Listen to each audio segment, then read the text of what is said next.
The Hulk just obliterated a team of Predators. Let's get into it.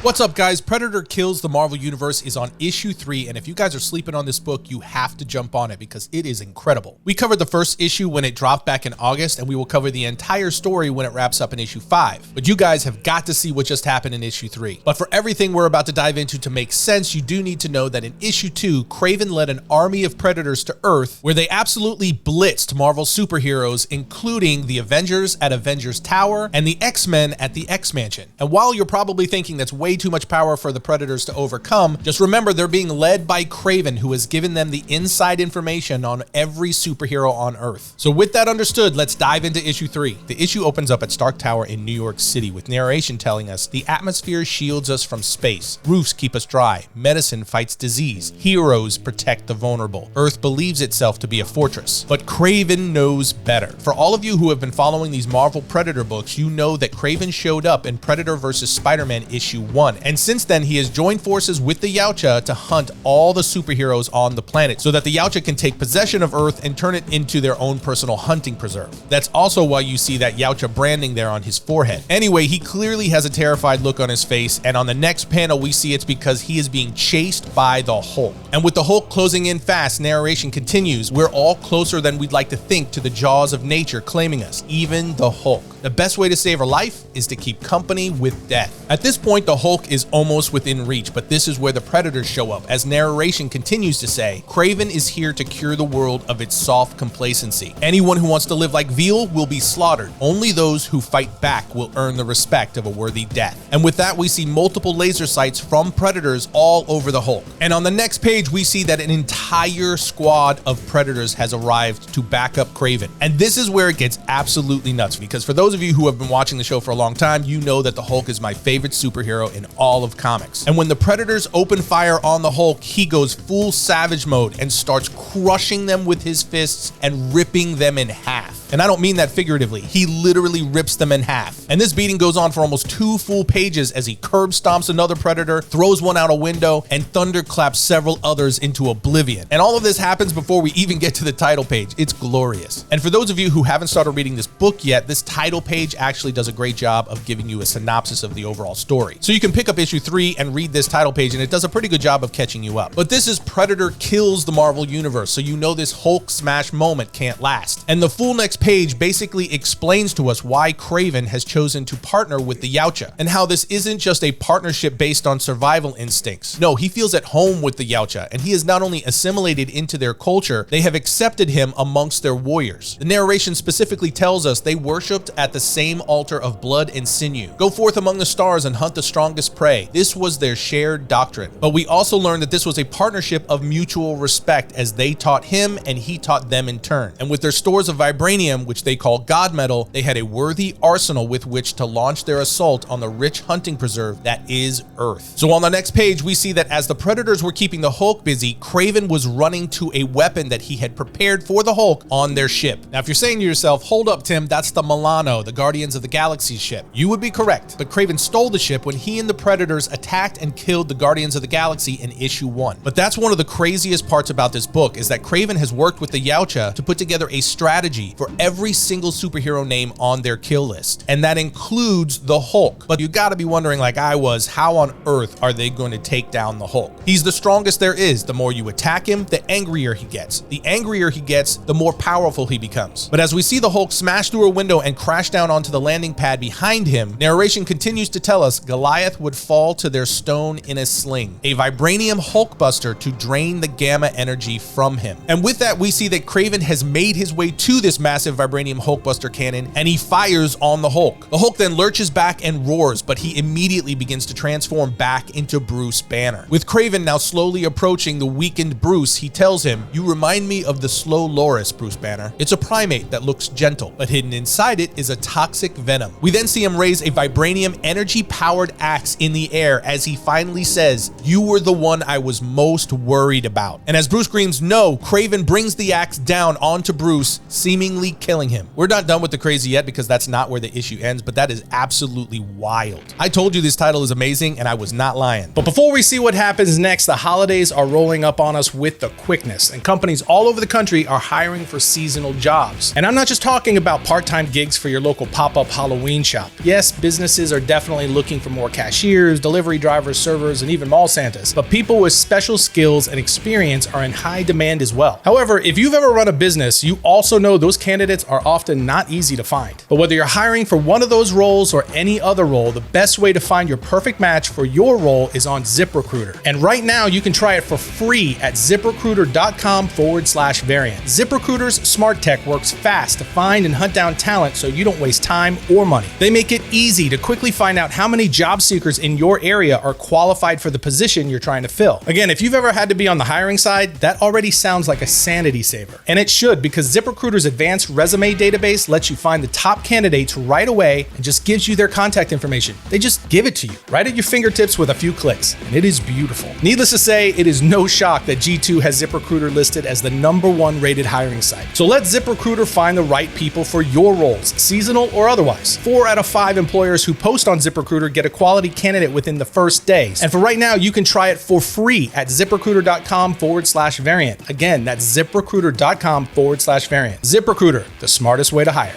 Anyway, on the next page, we are taken to Westchester, New York, where we find Wolverine speeding towards the X-Mansion on his motorcycle. And as he approaches, he sees and smells smoke, while narration tells us in all the places he's lived, he's never known a place that feels like home. Then on the next panel, we see Wolverine standing in front of the X-Mansion as it burns, with one of the heroes hanging upside down in the window, which obviously is one of the calling cards for the Predators. And with Wolverine standing in front of the front door staring at the flames inside, narration continues to tell us here he has friends who form a family, and now that it's all burning, a similar heat rises inside of him. Rage burns, as the view shifts to the Predator's perspective from inside the house. But this is immediately followed by the Predator throwing a burning Charles Xavier and his X-chair out the front door. We then see the Predator's sights land on Wolverine's forehead, as the comic tells us if this mansion is what he might call home, then Charles Xavier is who he might call father. This isn't the kind of pain his healing factor can solve. And now more is coming, as we get a full page of the Predator who attacked the X-Mansion flying out the front door and firing on Wolverine. But here's the thing, Predator vs. Wolverine is the first title we got in this entire Marvel vs. Predator series by Ben Percy. We actually covered that entire story here on the channel, and if you want to check that out, you'll find that link below. But in that 5-issue miniseries, we learned that Wolverine had been hunted by the same Predator across many years, before he was ultimately able to defeat him with the help of his healing factor. The point is, however, this is a familiar enemy to him, and narration goes on to tell us Wolverine's memory has many holes in it, but this he remembers. The armor and the build,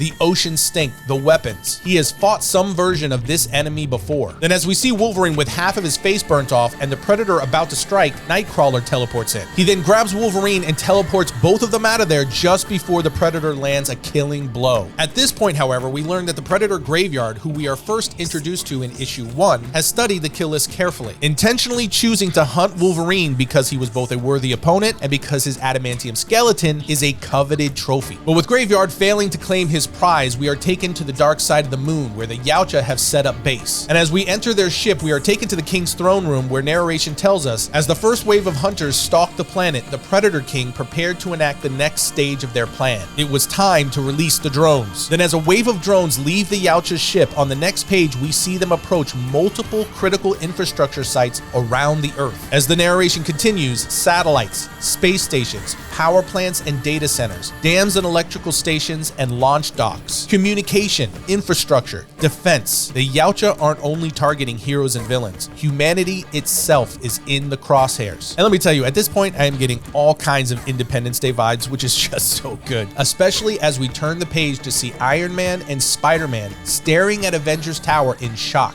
As narration continues to tell us, this has all happened quickly, like a guillotine blade dropping. Most don't yet realize anything is wrong, and some are only beginning to sense it. But the time of surprise is about to end, because the Yautja have made one heck of an opening statement. And as Spider-Man says this can't be true, on the next panel we see they are staring at an Avengers Tower that is exploding in flames. As we learn, the statement the Yautja was sending here is, even the most powerful among you cannot stop us. And to drive that point point home and to carry on the Independence Day vibes, we then get a splash page of the King Yaocha rising to his feet, removing his mask and roaring as we see the drones lay waste to all of these sites around the world, including the White House, which again is just a straight up homage to Independence Day, bro. I love it. But again, this is the beginning of the final stage of their invasion. And the comic tells us the king stands as Earth falls and his army follows, as we see the king leading his army out of the throne room. However, on the final page of the issue, as we see the Predators clearing the throne room, narration tells us, but there is still hope in Wolverine, in Iron Man, in Spider-Man, in survivors the world over. Followed by Sue Storm, the Invisible Woman, peeking out from behind the Yaocha King's throne. Then in the final panel, we see her fully step out with a look of resolve on her face as the narration says, there is still hope and strength. And all of this leads us to the Vibranium Wars over the final 2 issues, starting with issue 4 next month. And the teaser page of issue 4 actually tells us Vibranium Wars. In this time of death and crisis, Black Panther and the Wakandans open up their isolated nation to join the fight against the Predator incursion. They've faced these hunters before, and they have wartime tactics and a vibranium arsenal of their own to share. And the teaser image to go along with that should be all you need to see to pick up that issue in November. But that wraps things up for this episode, my people. Like I said, this series has been absolutely insane so far. The writing is great, the characters they selected for the story are perfect, and it has everything that you want to see in a comic book. But let us know what you guys thought of this issue and the story overall in the comments down below. Other than that, we will see you next time when we talk about all things comics.